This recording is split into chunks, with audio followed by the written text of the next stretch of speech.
With certification from leaders of the House and Senate, a resolution to change part of the ballot initiative process will be on the 2026 ballot. Yeah, Grant Green with more from the sponsor of the measure, who says this should not be an issue for those concerned about direct democracy. He joins us live from Pier to continue our coverage tonight. Grant.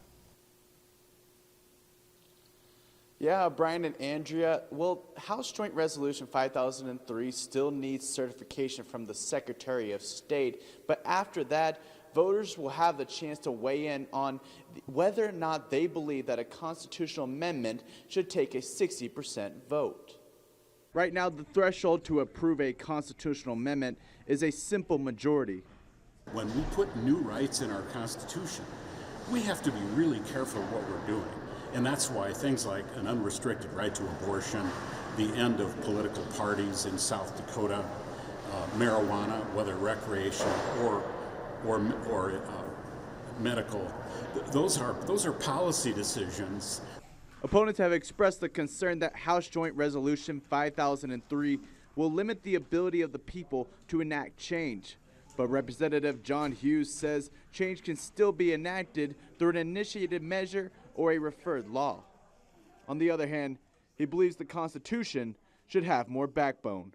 When you can change your Constitution so easily, no one's rights are guaranteed safe. And a state constitution is kind of like the federal Constitution. It's a compact. It's an agreement between the people and their government that certain fundamental core values won't be changed by the whim of 50% of the voters plus one. Hughes pointed to the debate over Medicaid as an example of how a constitutional amendment can tie the state's hands, as South Dakotans voted for expanded Medicaid to be in the Constitution in 2022, and now Medicaid is in the conversation of many federal cuts. And President Trump has assured those who have asked that Medicaid will not be a part of these sweeping cuts. However, some congressional Republicans have proposed for that very thing.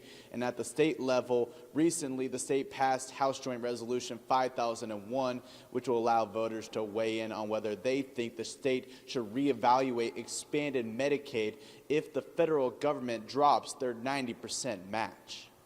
In Pier, Grant Green, Dakota News Now. Grant, thank you.